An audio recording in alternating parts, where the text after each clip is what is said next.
Network Entertainment.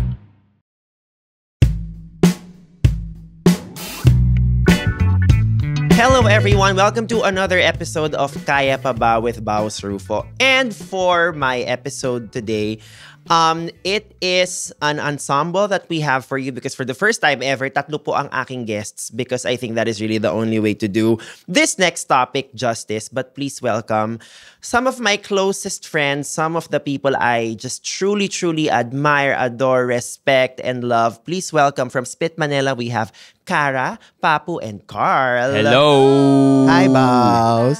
Hello. Hello, hello. Hello. Oh my God. Hello po. Hello din Hello. po. Hello. So, I mean, parang ang kasama ko ngayon is basically, you know, kayo ang national treasures ngayon dahil talaga nga namang improv has taken over the country and also the Christmas parties by storm. But in true improv fashion, which we call a check-in, yun po yung main inspiration behind my first question. I guess ang tanong ko, kamusta kayo today, personally, financially, however you wanna answer it? Papu checking in. Ako ay nagha-hobbies nitong past few days. Na-discover ko na yung garden namin ay merong mga earthworm. Pero nakatira sila sa ilalim nung parang pavers nung garden. So inaangat ko yun isa-isa, tapos kinukuha ko yung earthworms, tapos kinokollect ko. Gumagawa ako ng compost bin. Gusto ko gumawa ng isang malaking self-sustaining setup sa bahay.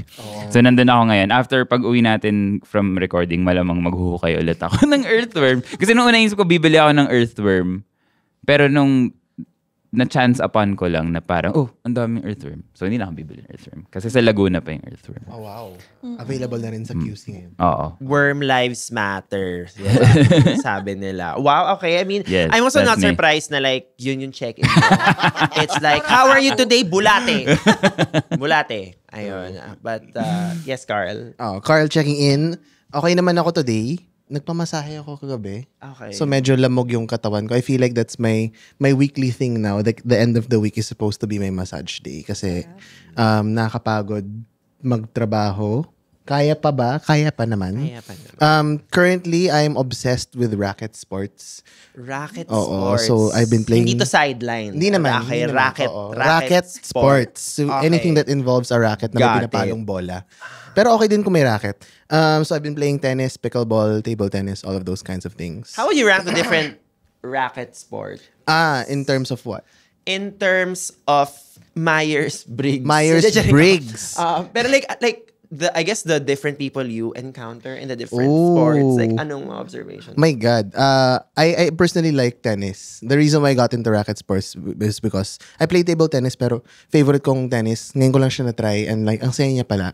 Pickleball is, oh my God, people are gonna hate me for this. It's Say okay. it. Say I think say it. pickleball is racket sports for people who nahihirapan sa tennis. Kasi yun naman, mas accessible siya, mas madali siyang gawin. Correct. Pero I think, may ano yan, may away usually mga, not away, but very snooty towards each other yung mga, tennis people are like, pickleball. Pickleball people are like, tennis. So ganun sila palagi.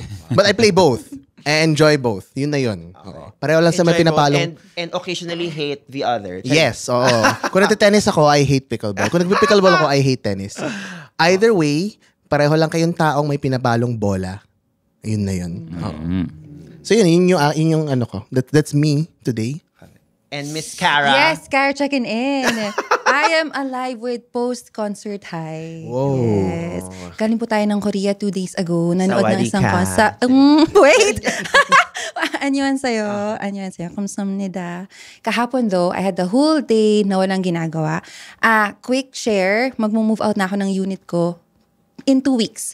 So kahapon ninamnam ko yung unit ko na yun. Umupo ako sa lahat ng pwede kong upuan. Tama-tama holiday. So open ang lights sa aking view. Open siya. Okay. So tumitig lang ako doon habang nanonood pa rin ng mga content about dun sa concert na pinuntahan ko sa Korea. So first time ko ulit nagawa yun. Tapos I am feeling like myself again in a sense na naalala ko ano nga pala yung mga gustong gawin like journaling and all of that stuff at tumunganga. So I am alive with all of that. Hindi ko alam Thank you for Just like holding that. space. Ikaw, Baus. How are you? How are you, Wow. Bao? Okay, sige, salamat. And I just came from a really epic weekend. Friday night was Snatch Game, something I worked on kasama si Papu. But nung weekend din, it was the first time I took an improv class again. Because Ding Dong, also of Spit Manila, binalik niya yung kanyang duo class. And it was just so fun to be able to do improv ulit ng like, as a professional comedian improviser na like nakita ko na like kung paano nag-iba yung instincts ko, kung ano na yung bago kong tendencies. This is also your second duo class. I know, I was gonna say that.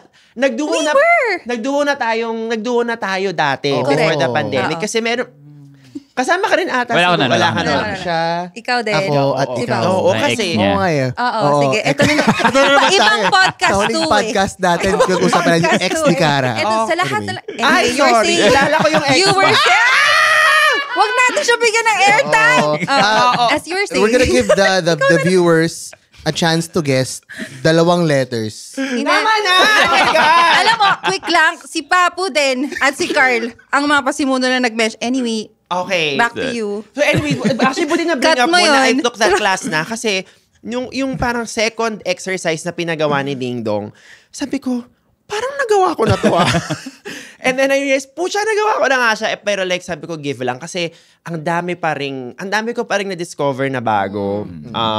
So parang nandun pa rin yung old instincts, pero may mga may mga bago na pala akong kaya. But thank you for asking. But bumalik pa rin sa improv Yes. ang sagot But ko. can I just say, sorry, ang interesting nun kasi Baus, you took it twice. So it's like reading a book for the first time and then after some years, you Correct. Iba Oo. siya. Iba na siya ngayon. Definitely iba siya now. I mean, I still have a cold brew to nurse the whole time. Pero like, sobrang nag-iba na siya. Specifically kasi ginawa namin siya ni Isa because our duo is becoming more and more of a thing. So parang nag-upskill kami and all that. Then na-realize ko, parang nagawa ko na to dati. May cold brew ka, pero late ka rin ba? Hindi ako late. Hindi ako late. Yun yung nagbago. Yun yung bago. Professional si Baus. Oo, hindi na ako late. Pero actually, buti ka rin na sabi mo na ngayon ka na lang ulit nagkaroon ng parang weekend na inupuan mo ang bawat upuan Correct. sa bahay mo. Because I think the reason why that is because you at Spit Manila, the 3 of you now, you are just doing gig after gig after gig. Minsan Metro Manila, minsan wala sa Metro Manila. But ang gusto kong malaman is you are living the life of like, badly put like rock stars right now. Kasi, Like a diba? song But how does it feel to be, parang at the eye of the storm, of this beautiful storm? Alam mo, parang nung nagsisimula kami mag-improv, inisip namin na sana umabot kami sa ganitong level. Ngayon nandito na kami sa ganitong level, parang hindi pa rin namin ma-imagine na ganito pala talaga ang ano. Ganito yung feeling na ang daming gigs, like sunod-sunod. Long story short, nakakapagod siya. Oo. Dahil ako personally as an introvert, every time pupunta ako sa stage, basically I give a part of myself. Dati, I give a part of myself to like at least 30 people. 30 to 80. 80 pag swerte na. Pero ngayon, we're like minimum 200 people per show to like 1,000 people per show. At nakaka-drain siya. Pero, sobrang fulfilling eh. Oh, like, I never imagined na improv pala yung maging passion, work, hobby. Correct. All at the same time. Giving ikigai. Oh, ikigai. Ikigai na more on the nakapagod side, but also more on the fulfilling side. Correct. I'll jump onto that. Kasi hindi ko rin na-imagine na yung career, what do you mean yung career ko right now is improv? Parang ganun. Sobra niyang parang most of the time, nakakapagod, yes. And para ka lang nag-go with the flow palagi na, okay, ito yung kailangan kong gawin today. Ito yung gagawin ko. But, true to our improv principle na be in the moment, dun ko binabalik yung sarili ko na ginagawa ko to ngayon and there's nothing else I would rather do right now. And for example, ito, today, on a Monday, this is what I'm doing. Sobrang niyang absurd to me na surreal na, hindi ko to may imagine gagawin ko kung tinanong mo ako 3 years ago. What do you mean I'm recording a podcast on a Monday? with Paus wow, for himself. okay. And Carla Cherduse and Papo de Leon. With yourself. With myself as yourself. well. So, ang surreal niya, hindi pa rin ako naniniwalang eto siya. But, so I take it day by day na eto nga yung ginagawa ko. But as Carl mentioned, nakakapagod siya. But at the same time, it's the kind of pagod na mas gusto ko tong pagod na to versus yung pagod before. Kasi corpo girly din po si Cara. Dati advertising din po siya. At Love isa rin po siya sa advertising. nabudol na like mag-resign na. Ako, yeah, same. Parang it's so crazy that you get to do this. And at the same time, super thankful. I find myself learning a lot. Parang outside of doing improv. Dahil kasama ako sa pag-mount ng shows. Ang dami ko ring natututunan. Ang dami ko nakikilala na never in-imagine, sabihin na natin na 3 years ago or 5 years ago self ko na parang makakilala ko ng mga parang lighting director or like theater directors and everything. Hindi ko yun inisip bilang wala naman ako sa mundong yun. Pero ngayon parang, okay, meron pa rin pala akong matututunan at my age of toot. But yes, yun nga, like gig after gig after gig. And talagang medyo, siya, like mula apari hanggang holo levels yung ginagawa niyong improv now. And because I mean, meron akong like front row seat seeing just everything explode, whether it's on TikTok or just knowing how more and more less available kayo to do other projects. Kasi nga like talagang palaki siya ng palaki. Ano yung napansin nyo with just people in general? And I ask that because improv is not just really for performing. A big part of it, I think, is that it is a meditation on how we are wired, how people are wired. Pero pag nakikilala niyo yung mga tao on the ground, like, what does it just teach you about life in general and people? Kailangan ng mundo ng improv at hindi siya nare-realize ng mga tao na kailangan pala nila until nakita nila na meron palang improv. Ang daming usually magko-comment na parang pwede pala yung ganito. Pwede pala yung ganitong comedy na walang naglalaitan, walang nag-ano. Pero at the same time, yung mga nag-aaral naman ng improv, parang pwede pala yung ganitong mundo na tinatanggap niyo yung isa't isa at tinutulungan niyo yung isa't isa. Kasi nga, sobrang baliktad siya sa lahat ng essentially training natin sa school na parang kailangan ikaw yung best, na parang kung merong number 2, ibig sabihin ikaw yung number 3, so dapat ikaw yung number 1, yung ganun. So parang kailangan siya at natutuwa ako na nakikilala yung improv as a craft. Parang yun na yung pinaka foot in the door nila, kumbaga. O makita nila na ito yung product ng improv. Pero sa akin ay sana ituloy nila na aralin din nila yung concepts of improv. Kahit hindi sila mag-perform, pero even just as a way of life, yung yes and as a way of life, ang laking bagay. Yes. Para sa akin naman, feeling ko, gusto lang ng mga taong tumawa talaga. Yeah. Like, at least sa Pilipinas, gusto lang nilang tumawa. So, manood sila ng TikTok para matawa. Whether it's Spit, whether it's your skits also, or any other person's skits. They go to TikTok to be entertained, to laugh. Pero, like, i-base natin dun sa sinabi ni Papu, na I think hindi pa nila nakikita kahit hindi pa yung comedy aspect of it. The people who are watching us, ang unang sinasabi nila, ang sarap maging kaibigan ng mga to. Kasi parang nakikita nila na ang good vibes namin sa isa't isa, we always support each other, pero yun nga, it's because of the principles of improv. Parang nakikita mo nila yung friendship, and then they admire that and they wish they had that kind of friendship with other people. Ang perception ng maraming fans sa atin ay kaibigan namin sila. Parang ganun yung ano nila. Oh my God, they're Kuya Carl. Kuya Carl, ganun. Gagawa sila ng mga dahil si Kuya Papu, si Ate Cara. Mga fan edits, my God. Mga kaibigan na, they feel at home with our friendship. And I think it's because the principle of improv, of accepting each other, yes ending, and all those kinds of stuff. Super same. Kasi, ang dami kasi namin sa Spit, diba? Mga 13 kami. So, people would relate and resonate to at least one of us or some of us na simultaneously. So parang ikaw na alam mong walang scripto na ipinapakita sa'yo ng mga nasa stage now ay silang sila.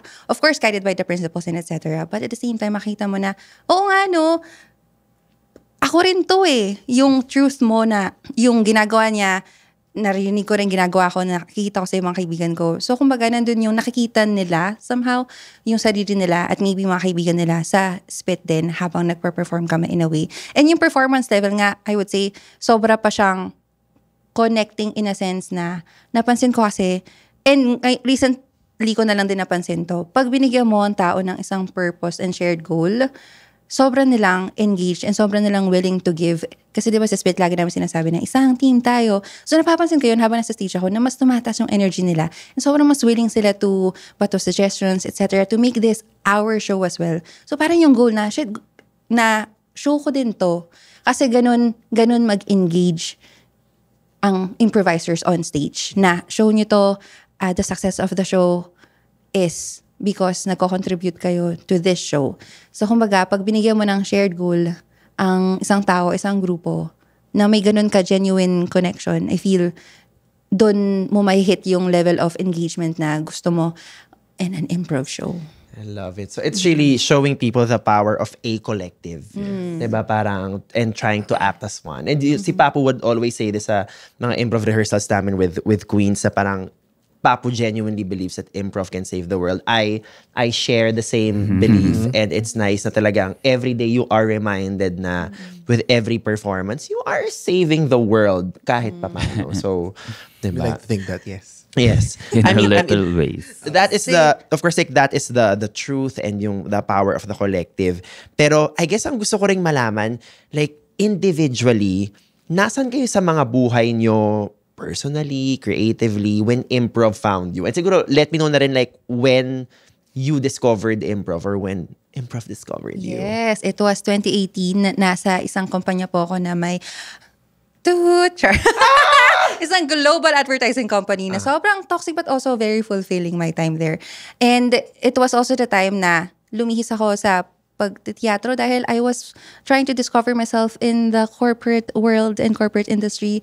But one fateful day, nag-scroll up ako sa Facebook and nakita ko yung post ni Third World Improv about the enrollment ng school.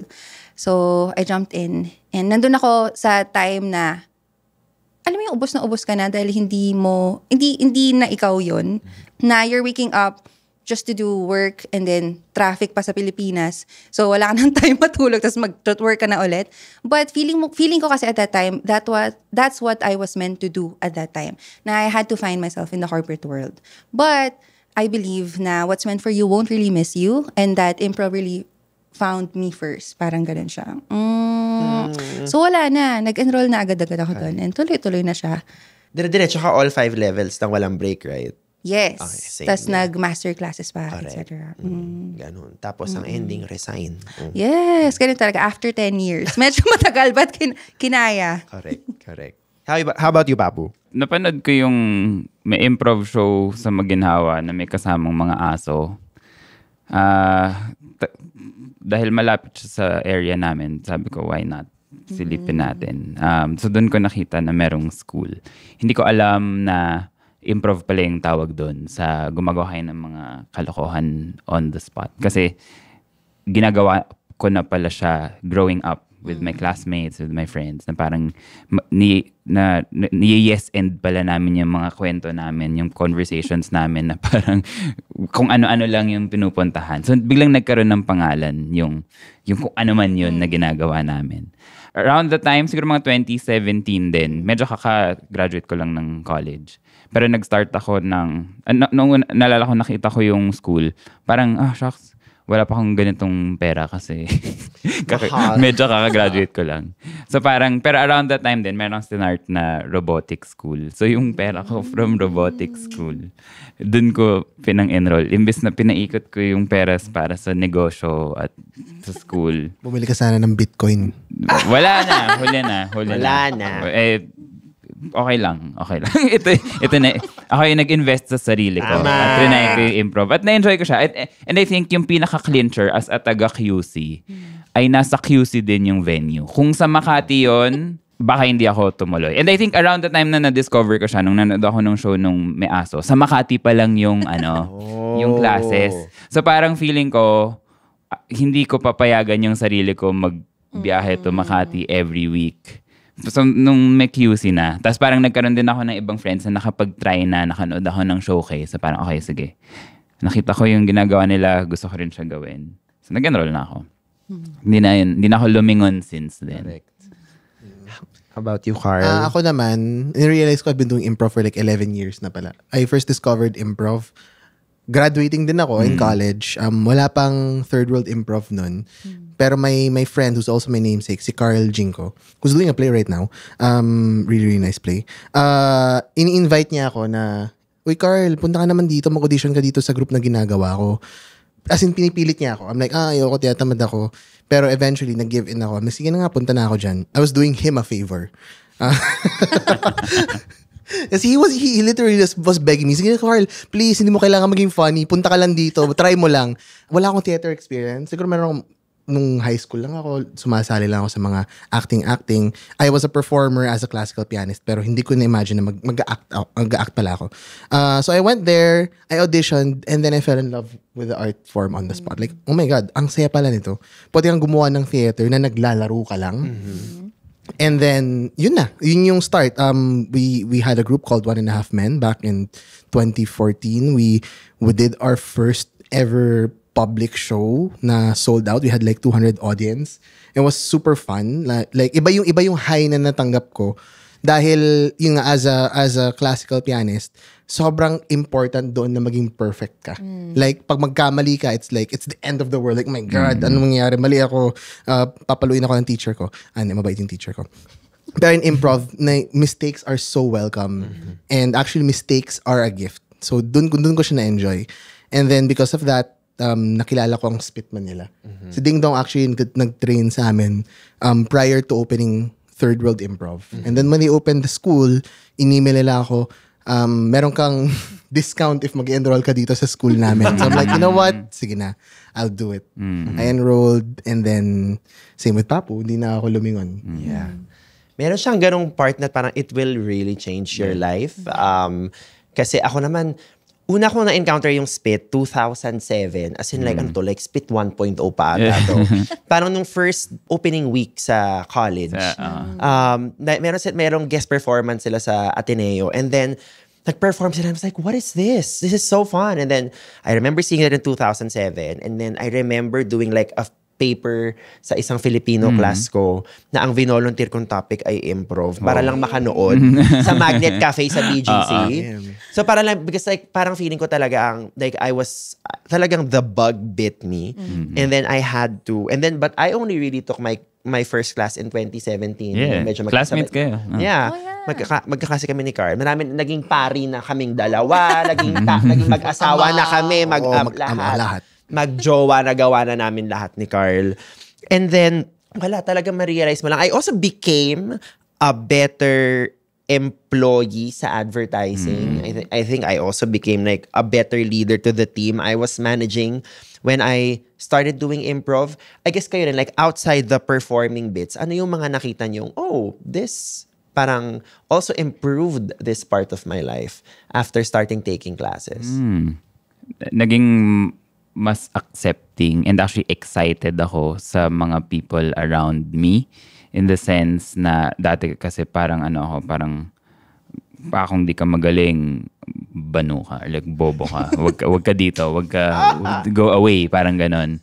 Pero ngayon, dahil sa improv, parang wow, ang dami, iba pala talaga yung mga tao, at kung hindi siya magaling sa isang aspect, meron siyang ibang mas magaling, at excited akong malaman kung ano yun. So mas I guess naging better citizen of the world lang ako, in the sense na hindi ako masama. So pag nag-improv ka, plus point sa langit, automatic. Yes. Kaya Pretty improv much will save the world and your soul. Do you feel lost, doubting yourself, and tired? You question your worth and existence? Well, I'm here for you. Hey, this is Gailey Chavez, and I'm the host of Free Yourself Podcast. My podcast talks about self-love, self-discovery, and growth. This is for everyone who wants to live their fullest life and become the person that they could be. Let me help out and remind you that this is your life, your path, that you are not broken, and you are worth it. Catch me every Friday at 8 p.m. See ya! Ako naman, since I was still working at Corpo noon, actually, na-apply ko yung check-in sa bawat meeting namin. Tapos, na-realize ko rin na, although generally, I think naman akong tao, mabuti akong tao. Sure. Parang, mas matuto lang akong makinig. Mas natuto, meaning to say, kasi yung active listening is different from just listening. So, nandun ako habang inaaral ko yung improv, ina-apply ko siya sa everyday life. So, para akong may application every time magkakaroon, after an improv class, sabi ko, okay, sige, itatry ko to bukas sa workplace, etc. So, in a sense na, same with Papu, mas, kung accepting na ako of other people before, mas nilaliman ko pa na kung ito yung sinasabi niya, ano ba yung nangyari sa kanya kahapon, or meron ba nangyari sa kanya nung ano, or yung mga ganun general lang na mas dinipen mo pa yung understanding kung saan nanggagaling yung mga tao. And kung sinabi niya ba to, yung ba talaga yung mean niya. So may somehow analytical reading between the lines na nagaganap na medyo psychological, na pinahihirapan ko rin yung sarili ko at the same time. Pero I also found myself applying that to myself na nung sinabi ko to, yung ba talaga yung mean ko, or may other way ba ako na pwedeng sabihin to. So, in a way, what improv did to me was rediscovering how I tell my truth and how I communicate with people, in a sense na, if I say this, is this really what I mean? Or how else could I say it? But since I was at that moment on the spot, bakit ganun yung naging reaction and instinct ko to say that or whatever. And then I apply that to other people too. So medyo may brain gym na nangyayari. Pero, syempre, as matagal ko na siyang ginagawa. Mental gymnastics. Mental gymnastics. Brain gym. Pwede naman. Brain gym.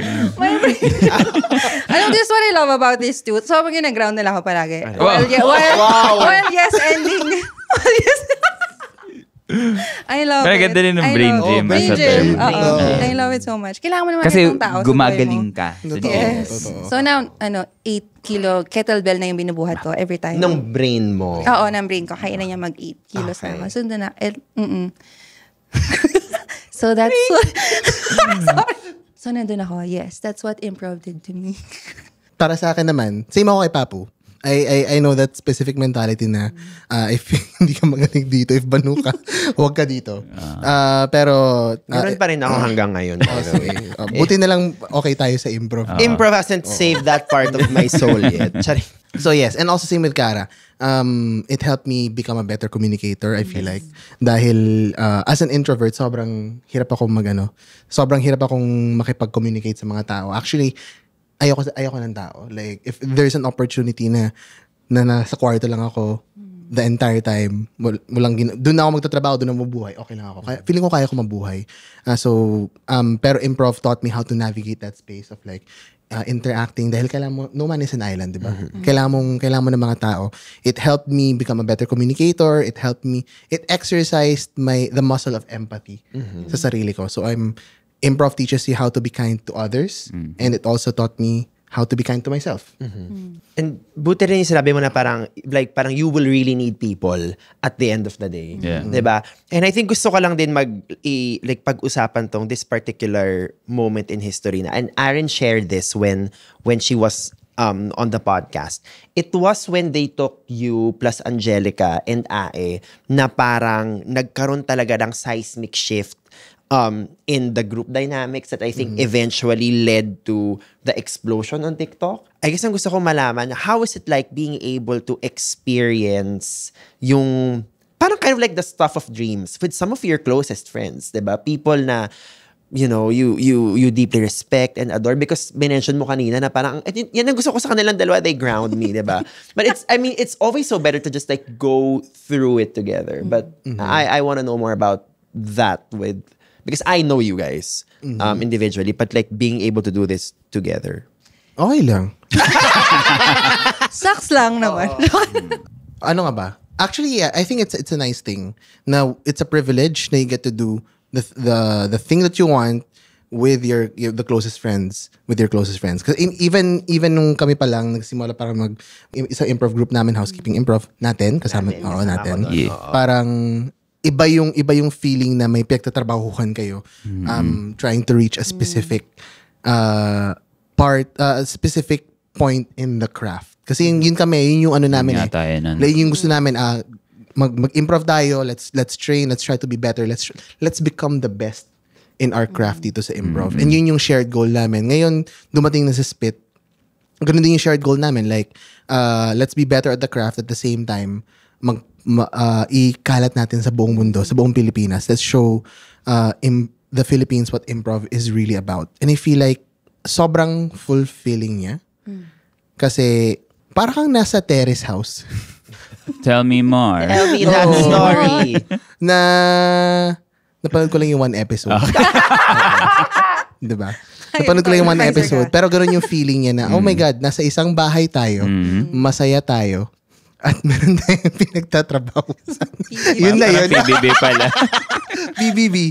Parang lahat ata ng house gano'n naman. Sige. Ay, ibahin ko na lang yung metaphor. Sige. So, para kaming... Brain gym. Brain gym. Nagpa-brain gym ako today. Para kaming 13 na karpentero. At may gustong gawing bahay. Okay. So, gumagawa kami ng bahay. May nagawa na kaming bahay ngayon. Pero gusto pa naming palaking yung bahay para mas maraming makatira dun sa bahay. Hindi ko alam kung okay yung siguro metaphor. idadagdag ko dun sa metaphor na yun ay gusto natin gawing mas maganda yung bahay. Pero hindi natin alam kung paano at kung ano ba talaga yung magandang bahay. Pero pinapaganda lang natin siya the way we want it. And then, like one at a time, isang pako, isang tile, ganyan. Tapos nagugulat na lang tayo na, wow, maganda paling nagagawa natin. Wait, dadagdagan ko din yan. Kasi yung bahay, dahil 13 kami, may iba't ibang style na gusto. So, iba yung wallpaper na gusto niya, iba yung kulay, iba yung kind of sofa. So, we also had to incorporate that into the discussion na dahil madami tayong iba't ibang gusto, paano natin yun mamamesh into one house na we will all feel at home in. Na parang, okay, sino yung nakatoka sa kitchen? Okay, kapit tayo. Meron akong dito, point. Sige. Sino nakatoka sa banyo? And then, kinabukasan, gusto na pala ni isang member o gusto ni Monica ng garden o gusto ko ng sauna sa bahay na yun. So, pag-uusapan yun ng grupo, paano natin gagawa ng paraan yung garden and sauna? So, in a way, yun nga, we're building a house with so many different opinions in it. But at the same time, we also always regroup to make it work. Na ito na yung gusto natin. Oo. Ang ganda nung ginamit mo yung term na regroup. Kasi parang yun nga yung nangyayari talaga. Again, wala naman kaming parang, anong plano mo 5 years from now, 10 years from now. Walang ganun eh. It's more of us constantly regrouping and saying yes and to the circumstance. Na parang, ito na yung gusto natin gawin. Paano natin to gagawin? Or paano natin pwede i-support yung isa't isa para ma-achieve to? Tapos pag nangyari na yun, meron ulit bagong gusto mangyari. Sige, regroup tayo, gawin natin yan. Tapos parang hindi natin alam saan siya papunta, pero basta magkakasama, basta we do it together. And we say, parang we are all in agreement na yan yung gusto natin gawin. At parang yun lang pala yung importante. Para it's very anti-corporate. Na sige, merong kayong mga workers, meron kayong specific goal na dinidictate ko ng corporation na ganito dapat. In 5 years, dapat ganito tayo. I guess sa Spit, meron kaming goal and the friendship is the fuel. Parang the friendship will never, hindi siya, kasi sa corporate, pwede kayo maging magkakaibigan. Pero iwahiwalay yung trabaho nyo dun sa pagkakaibigan nyo.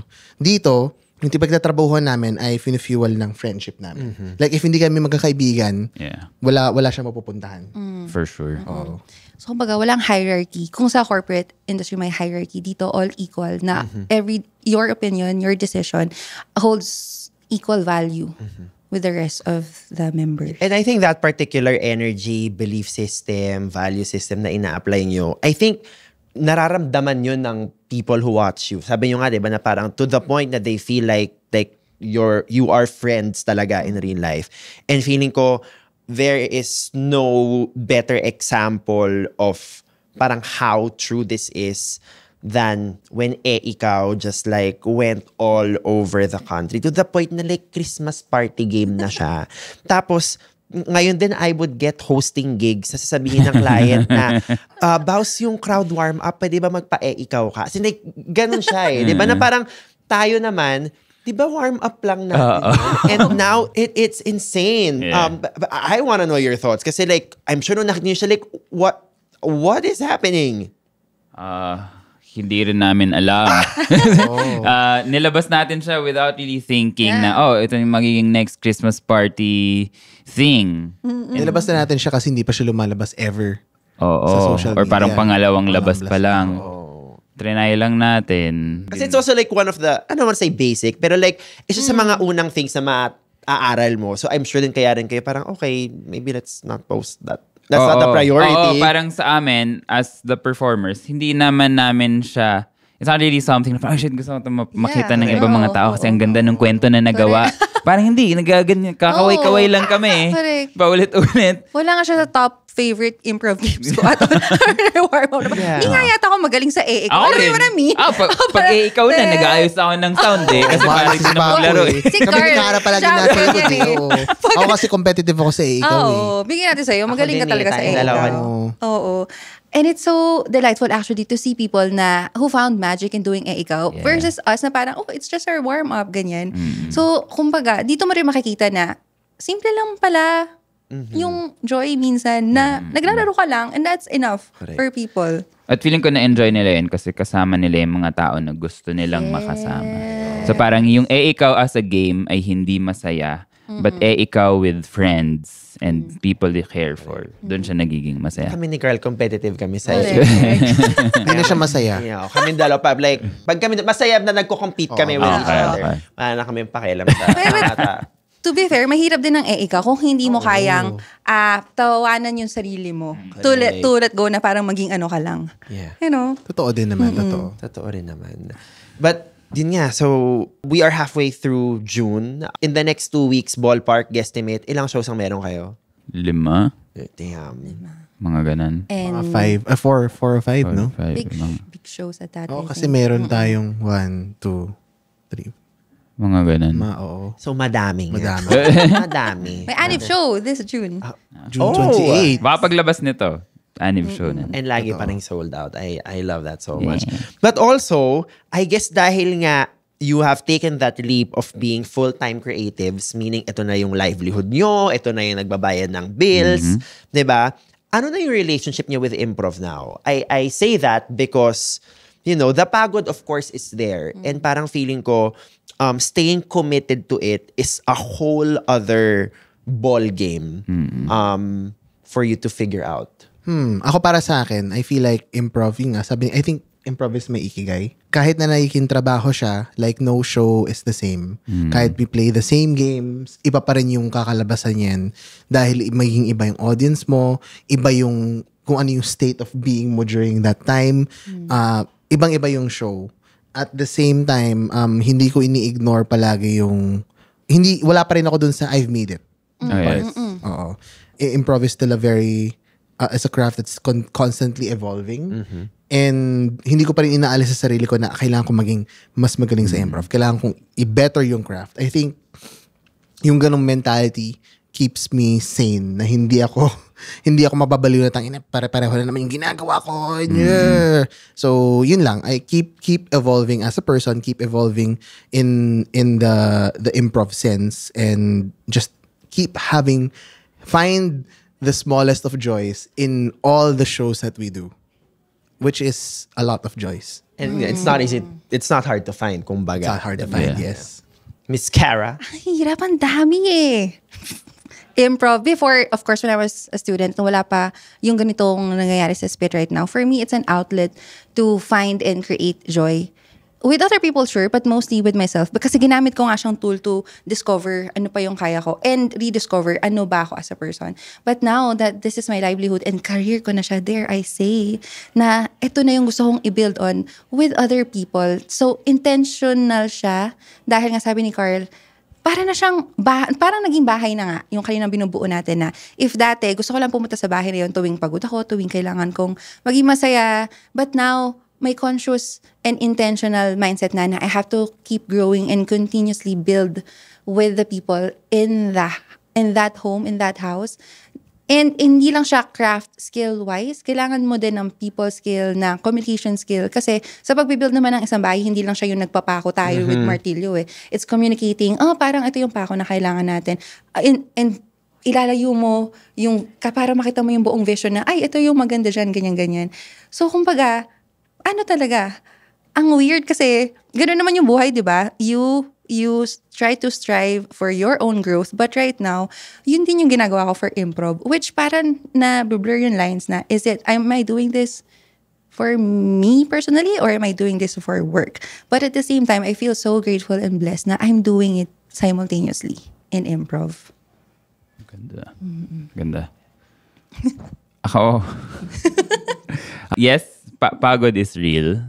But ang maganda sa improv ay it's a very accepting art form. Pwede kang pumunta doon na pagod at meron kang magagawang magic out of it.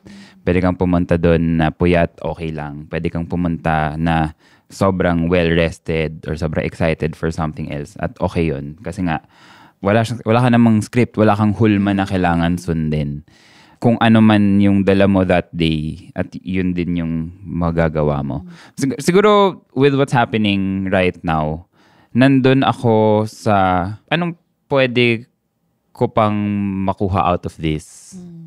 Parang meron kang status, meron kang access to resources and opportunities na nakukuha. Pero ano pa yung pwede nating mapala out of this? Pwedeng ako as an individually, pwedeng as a human being on earth, and maybe even as an artist, parang nandun ako asking myself, anong pwede kong magawa ngayon na hindi ko kailangan na, let's say, pumasok sa office every day. Diba? So meron kang essentially luxury of time, maybe. So parang paano ko pwede gawing mas productive? Productive ba yung term? Baka hindi tamang term yung productive. More productive. Yes. More some, basta Productive. meaningful. Yeah. Paano pwedeng gawing mas meaningful yung buhay? Siyempre, this is coming from a privileged perspective na hindi ko kailangan makipag-agawan ng pwesto sa mundo every day. Pero galing din naman ako doon. At masaya ako na hindi ko siya kailangan gawin. Pero para sa mga ginagawa pa rin yun everyday. Go lang. Laban lang, please. Tayo ay nakatira sa mundo na dinesign na i-challenge tayo at parang ginawa siya para hindi tayo mag-succeed. So, galingan lang natin. Tayo, so hard mode pa tayo. Hard mode, extra hard mode. Hard No? mode, tama yan. So, I guess, to close the session, what is an improv principle na North Star ng buhay nyo right now? Ang dami tayong mga proverbs, mga sayings, di ba? Like, what is one improv adage that you continue to go back to? For me, it has always been wrong but strong. But not intentionally na mamaliin mo yung ginagawa mo dahil nga wala tayong script. Diba? Hard mode ba ka mo? Oh. Kasi nga, I think people are wired to, in this, sabi nga ni Papu, diba? Parang palagi tayong nakikipaglaban sa kung ano yung tama at kung ano yung mali. So, in a sense, nabubuo din yung konsepto mo na, mali to dahil may opinion pa ng ibang iniisip ka. And sa sarili mo, hard ka rin kasi feeling mo, mali yung ginagawa mo dahil kanino ba talaga yung measurement of what's right and what's wrong. So, si wrong but strong na dahil wala nga script ang improv, kung ano man, kanunay, I think perfect example si Brain Gym kanina na alam mo naman natin lahat kung ano ibig sabihin noon. But yun kasi yung truth ko. So, wrong but wrong, kapag nahuli mo na yung sarili mo, shucks, baka mali to, commit lang to being yourself. Because that's what improv demands of you anyway. Just be yourself because in turn, people would see themselves in yourself and would kind of realize na, oo nga no, pwede naman palang maging ganito. And people would still accept you. People would still find joy with you. And who knows, people will be able to forgive and save themselves. Kung nakita nilang, pwede naman pala yun dahil may gumagawa naman pala yun. So, wrong but strong, y'all. Yeah. Ako, make each other look good. Yeah. Parang na-realize ko sa pag-i-improv na there's space for everybody. At hindi mo ikakatalo kapag tumulong ka sa pagkapanalo ng iba.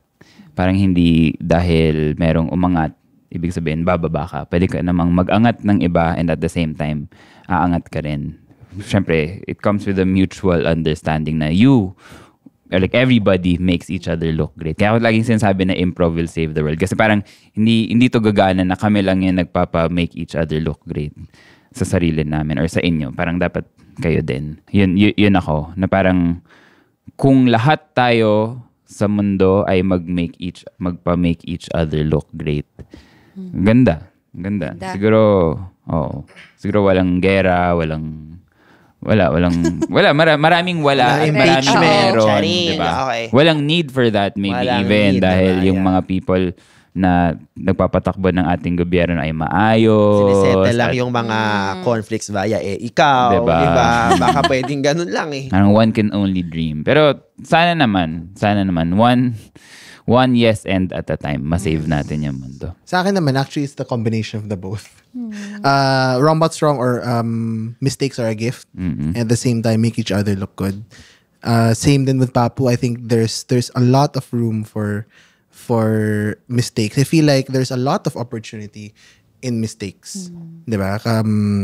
Kasi marami tayong madidiscover na bago if we treat mistakes as something nice rather than punishing mistakes. Siyempre, kailangan mo rin, one cannot exist without the other. You can make mistakes, but at the same time, you have to make a person look good. Like a doctor performing surgery, making a mistake is not making the person look good, right? Look dead. Look dead. Each other look dead. So yun, kailangan one cannot exist without the other. So I feel like there's so many missed opportunities and like dismissing mistakes. What's a good mistake? Cheese. Cheese. Oo, diba? If walang nakaiwan ng Or tayo, pag unplanned yung pregnancy Oo, ng totoo. parents natin and now we're Blessing yun. Sige na nga. diba? Ikaw, Baus, anong iyong improv Yes. principle? Oh, wow. Thank you for asking that. I think right now, nag-resonate sa akin yung bring a brick, not a house. Ang ganda.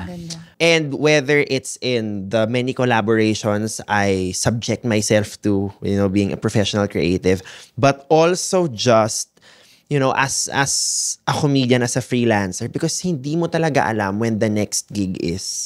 Diba? Like, yes, pwede ka magkaroon ng 5-year plan, pero like, diba?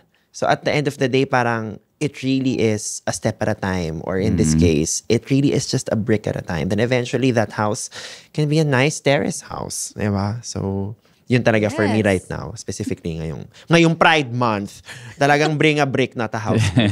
So, ayun. Is it bring a brick as And then throw it to the person trying to like make you mad, diba? But thank you so much for joining me. Thank you, Bao. Bao. Ang Love tagal it. natin hindi nagsama-sama tayong Oo nga eh. apat in Dito one pa room. tayo. Dito pa. Dito pa talaga. Natry din yung nagsama pero yung mga colors natin Oo ay nga. very Correct. coordinated. Put this on the record. Hindi kami nag-usap-usap Not at ng all. aming suot, ah. Hindi kami But look at us. nag-usap-usap. Grabe, Sa mga ganun. video listeners Correct. dyan. Ganito talaga pag improvisers kayo. Mind meld. Meld. But maraming salamat for joining us today. I guess plug your socials. Where can the children find you if you want to be found even? You can find us in Go, Carl. facebook.com/Spit Manila. Meron kaming link tree na si Papa ang nakakaalam. Linktree/Spit Manila. Ayun, di ba? Email. Email. spitmanila@thirdworldimprov. It's just everywhere. Hanapin niyo lang kami. Punta kayo sa shows. Marami kami mga ginagawa sa shows na hindi niyo napapanood Yes. sa Yes. computer or sa cellphone pala. Online. Correct. Sa mga kababayan ko na nasa Oslo, Norway, I'll be there on October 18 to Yeah. 25. If you want a piece of me, Yeah. I'll be there. Get Yes. I'll be teaching at the Oslo Improv Festival and performing maybe. Who knows? Yeah. What will you be Let's go. teaching sa mga Oh, Oslonians? sa mga Oslonians, I'll be teaching musical narrative. Wow. So it's a 6-hour class. Wow. I'll be teaching people how to do an improvised musical. Galing. Love it. One. But yes, maraming mong salamat for joining us today. Don't forget to rate and review us on Apple Podcast and Spotify. Follow us at Kaya Pa Ba Pod on Instagram. I am Baus Rufo on IG and Hey It's Baus on TikTok. Maraming salamat and we will see you. Well, I will see you on the next episode. You will see them On stage. on stage sa TikTok, just trying to make y'all smile. Okay, bye everyone. Bye. Kaya pa namin! Kaya pa namin.